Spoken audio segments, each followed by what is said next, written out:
Hey YouTube, it's David, Richter Scale Studios. Long time no see. Clearing off the desk. If you have been a subscriber for me for a while, you'll recognize these are the Rehab Landspeeders. I bought these at Great Escape Games swap meet. Some guy had a table of a bunch of Ultramarine stuff. It was probably, I don't know how many points, but I can't imagine all the new stuff and old stuff. It was like a big box of Ultramarine stuff for $200. Probably $750. I think I had that on one of my videos. $750 worth of stuff. I think I retailed it out at for $200. So they're all pre-built. This is part 11. So if you want to look at the rehab of some of these, there's a lot of broken parts. I had to rebuild some the steps on the speeders themselves. I had to go buy parts off eBay to replace stuff. In the last section, you saw me paint the graph skirts and did some shading on them. Well, instead of masking those off and painting the blue, I just went into just went over the blue, and I used this is my Ultramarine armor base. This is basically Imperial blue and Ultramarine blue 50-50 mix in a 1 ounce bottle instead of the ½ ounce, and then with the airbrush went in with some regular Ultramarine blue and then highlighted it up to a wolf gray. So you can see on here the different layers and some real highlights on some of the corners and all that to make it pop. And now I'm going to go back and do the non-metallic metals like you see there, but you see I got some blue overspray. Well, I'm going to go redo that all over again, which won't be too bad. Masking the blue off is a little easier than masking the gray off, I think. You can see what I just did right now on this one. I'm using parafilm. Let me show you what this stuff is. A laboratory film. I don't know if you ever see, like, you ever get your blood drawn and they take put a stopper on and they put like a piece of like saran wrap on it. Well, it's not really saran wrap, it's this stuff. And I'll show you too in a second. Let me grab a piece of it. Here's a piece is cut off right now. And the cool stuff about this, you can cut it with scissors and trim it to any size you want. And then it comes off, but then it stretches and it sticks. So let's say we want to, well, on this thing, here, on this model right here, I want to mask off some of this stuff because I want to go put some grays in. I'm holding this way up in the air above the desk so I can show it to you. And line it up.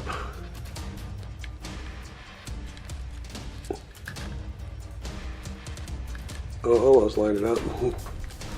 We can squish it together. Also, what you can also use is a shaper.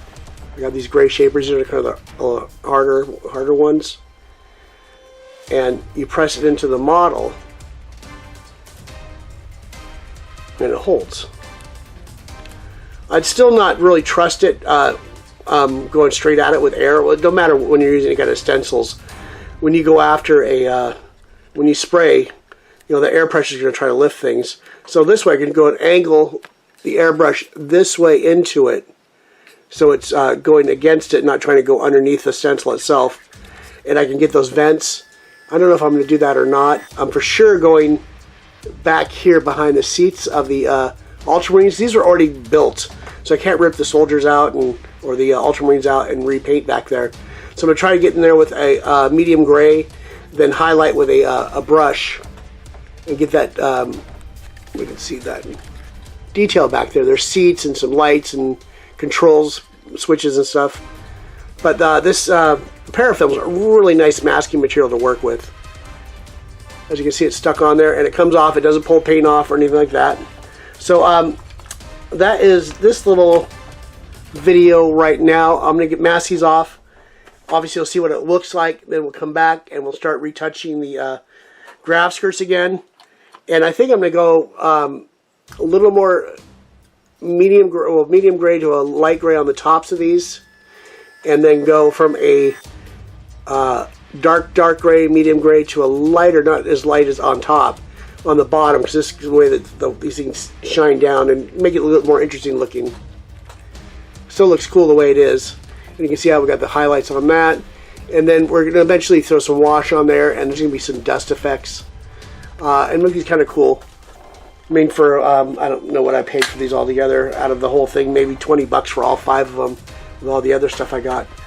So and they're turning out pretty cool. If you haven't seen the other videos of the series, these are the bases I did. I took regular flying bases, 3/8 acrylic rod, and put 1/4-inch magnets in it. So you got something a little bulkier, but it's and you can see the magnet, 1/4-inch magnet in the bottom of this. And with all the circles of the grav equipment, it doesn't really throw it off, so it doesn't stand out too bad. Oops. And I'm gonna make sure we get, well, that one holds. There we go. I might have to clean that magnet on the bottom a little bit. It's got a little bit of dirt on it, so it's not a really good connection. Oh, there we go. Connection there. Let's see if we have a better one. Oh, there we go. So this is, we got to clean. What happens when you get mud and or not mud? That's not, obviously it's not mud, but some modeling material on the magnets. It kind of does affect its ability to hold. I see that one's pretty strong. Shaking it. It's got a little bit of play to it. Whoa. But you know, you're playing it around, especially if you're holding it by the model itself. It's going to move around nicely. And these break down and are awesome for storage if you're traveling with them. And those other bases are really delicate.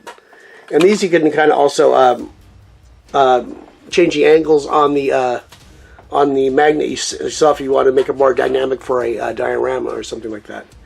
So I'm going to make this part 11 right now because I know I have not put any videos up. I apologize for that because I'm still accumulating subscribers, almost 1,500, which is not a lot in a wide scope of our hobby, but I'm pretty happy with it. And I have other businesses I work with, so my hobby sometimes gets put aside.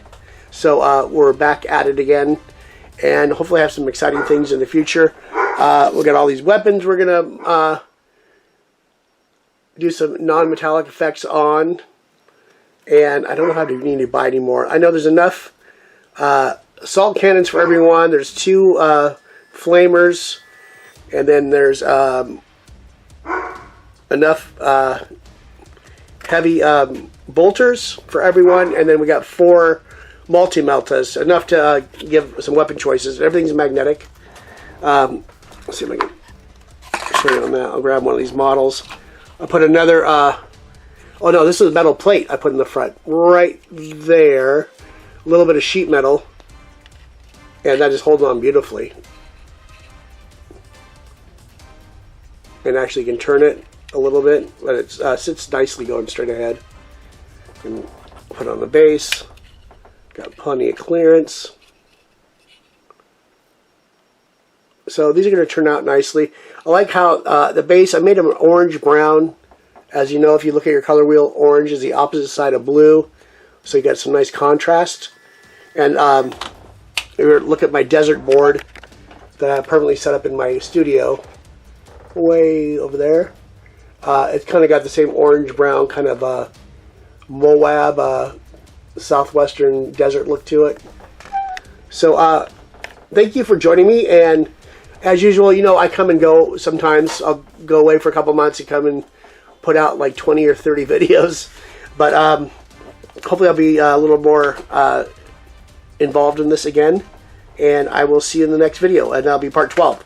Thank you for joining me.